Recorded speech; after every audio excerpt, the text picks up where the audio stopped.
కుమార్ గారు చెప్పారు కదా ఆయన మూవీస్లోకి ఎలా వచ్చారు అని. అండ్ మీరు ఇంత షై పర్సన్ ఉండి నార్మల్గా వేరు వేరు ఫీల్డ్స్ ఎంచుకుంటారు. మీరు బీటెక్ చేశారా? మీ education bachelor of business management. So అది చేసి మూవీస్ వైపు ఎలా టర్న్? మామూలుగా షై పర్సన్స్ అంటే 10 మందిలో ఉండే జాబ్, 10 మంది ముందు ఇది అనేది కొంచెం కష్టం కదా. ఇది ఎలా చూస్ చేసుకున్నారు? అంటే ఫస్ట్ యాక్టింగ్ చూస్ చేసుకోలేదు నేను. ఫిలిమ్స్ అని అనుకున్నా నాకు డైరెక్షన్ అంటే ఇష్టం. కానీ ఆ ప్రాసెస్లోనే ఫిల్మ్ గురించి అంతా తెలుసుకుందామని స్టార్టింగ్ ఫస్ట్ 3-4 ఇయర్స్ దాని మీద ఎక్కువ వర్క్ చేసేవాడిని. తెలిసిన వాళ్ళు షూటింగ్ అని, ప్రీ ప్రొడక్షన్ నుంచి పోస్ట్ వరకు కూడా 4-5 సినిమాలు ట్రావెల్ అయ్యి అసలు ప్రాసెస్ ఎలా ఉంటుందో చూసుకునే ప్రాసెస్లో థియేటర్స్ ప్లేస్ రాసేవాడిని. 2-3 ప్లేస్ మీరు రాసేవాళ్ళు. ఓకే. అయితే దాంట్లో అనుకోకుండా హిందీ ప్లే ఒకటి ఉంటే దాంట్లో అనుకోకుండా వేరే ఫ్రెండ్ నువ్వు కలిసి నువ్వు చెయ్యి దాంట్లో బాగుంటుంది, హిందీ నాకు రాదు కదా అంటే పర్లేదు చేయమన్నాడు. ఇంకా టైట్ మూమెంట్లో ఉన్నాం, ఇంకా 1 or 2 hours జరగాలి ఇది. సో చెయ్యి, నీకు వచ్చింది తెలుగునే హిందీ కింద మాట్లాడన్నారు.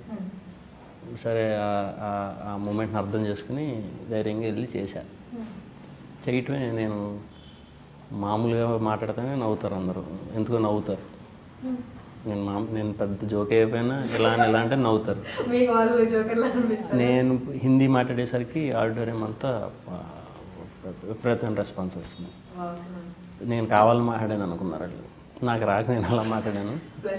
అదే షో దగ్గరగా 10 to 15 ప్లేసెస్లో చేయించారు నాతో, ఫోర్స్ చేయించి అన్నట్లో బాగా సేమ్ 14 times చేయించారు.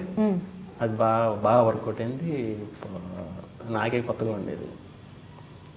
సో అదొక్కటి దాన్ని పట్టుకున్న తర్వాత అందరూ దానికి ఇంకా టైం ఉంది కదా, స్లోగా నువ్వు యాక్ట్ చేయొచ్చు కదా, ఎలా అంటే లేనిది కొంచెం చిన్నది వచ్చిందనమాట. కానీ మనకి సిగ్గు చేయలేమని తెలుసు. వెళ్ళే వరకు వెళ్తా ఆఫీస్ వరకు, అక్కడికి వెళ్ళి ఏం మాట్లాడాలో తెలియదు, ఏం అడగాలో తెలియదు. అలా అన్ని ఫిల్మ్ ఆఫీసులకి వెళ్ళేవాడిని టైంలో. కానీ తెలియదు నెక్స్ట్ ఏమని అడగాలో తెలియదు, ఎవరిని కలవాలో తెలియదు.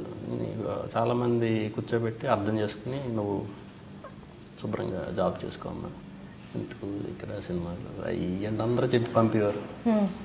కాదురా అది కూడా ప్రశాంతంగా వినేసి వచ్చేసేవాళ్ళు. వినేసి అంతా బాగా సాఫ్ట్, అందరూ బాగా చూసుకున్నారు. ఎందుకు తెలియదు స్టార్టింగ్లో.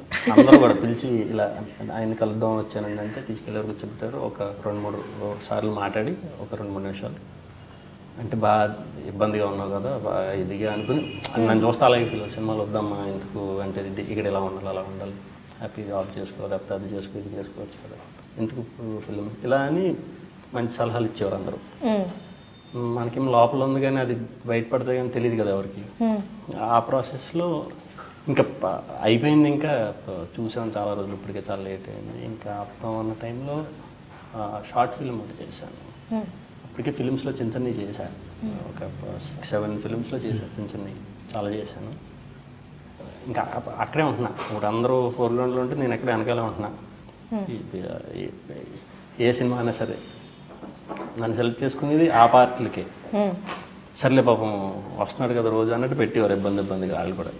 ఇంకా చూసి నాకు ఇబ్బంది వాళ్ళకి ఇబ్బంది ఎందుకు రా బాబు ఆపేసి ఆ మూమెంట్లో షార్ట్ ఫిల్మ్ చేశాను. అది బాగా వర్కౌట్ అయింది. అంటే బాగా వర్కౌట్ అవ్వటం అంటే చూసిన వాళ్ళందరూ కూడా చాలా బాగా చేసావు దాంట్లో అదే డైరెక్టర్తో ప్రేమ ఇష్కాదాలు చేశాను. దానికి బాగా పేరు వచ్చింది, చాలా బాగా పేరు వచ్చింది. అప్పుడు దాకా ఇలాంటి సినిమాలు చేయాలి, సినిమా చేయటమే అనుకునేవాడిని. అంతకుమించి నాకు తెలియదు. అంటే సినిమా ఆఫర్ వచ్చింది చేయటం ఇంతే అనుకున్నా. దాంట్లో మళ్ళీ సెలక్షన్ ఎంత సీన్ మనకి ఎవరు కదా, అప్పుడు మనం వెళ్తే అంతెవరు, మనం వెళ్ళి దాంట్లోనే ఉన్నప్పుడు. ఆ ఫిల్మ్ చేసాక అయితే ఓకే పేరు వచ్చింది, బాగా బాగుంది అంటున్నారు. నాకు వచ్చే అన్నీ కూడా అవి అది నచ్చట్లేదు. నాకు వచ్చినాయి తర్వాత వచ్చినాయి అన్నీ కూడా తర్వాత వచ్చినాయి, చాలా వచ్చినాయి, చాలా ఫిల్మ్స్ వచ్చినాయి. ఏవి కూడా మనస్ఫూర్తిగా నచ్చట్లేదు అసలు. అప్పటికి బాగా నాకు మనస్ఫూర్తిగా నచ్చిన కథ అప్పట్లో ఒకడు ఉండేవాడు. సరే అదే చేద్దాం, ఇంకా అదే ఎప్పుడైతే అప్పుడే అవి ఇదైతే మనసు పెట్టి చేయొచ్చు. అవన్నీ అంటే ఏదో జాబ్ కింద ఉంటుంది, అంతకు మించి నాకు ఏమీ అర్థం అవ్వట్లేదు అన్న టైంలో కొంచెం గ్యాప్ వచ్చింది బాగా. ఆ గ్యాప్ వచ్చిన ప్రాసెస్లో అప్పుడప్పుడు మంచి క్యారెక్టర్లు వచ్చినప్పుడు చేశాను. అలాగే సన్ ఆఫ్ సత్యమూర్తిలో అది బాగా పే చేసింది, అది చాలా మంచి రికగ్నైజేషన్ ఇచ్చింది. తర్వాత ఇంకొక 1 year కల్లా స్లోగా అప్పట్లో కుదిరింది. అప్పట్లో కుదిరే టైంకి మళ్ళీ అప్పట్లో కానీ స్టోరీ ముందే విన్నారు కదా మీరు? ప్రేమేశ్వరుల కంటే ముందే, ఆ రిలీజ్ కూడా లేదు అసలు, దానికంటే ముందే. ఇప్పటిదాకా నేను ప్రేమేష్కాదల్ టైం వరకు తర్వాత ఓకే చేసిన ఫిల్మ్స్ ఇప్పటికి, తర్వాత అప్పట్లో తర్వాత కానీ దీని ఒకటి కూడా నేను ఇంకేది కమిట్ అవ్వాలి. ఆ ముందు ఏదైతే పట్టుకున్నానో అవే స్లోగా చేసుకుంటూ వస్తున్నాను. Watch our interview with Harshini only night dream.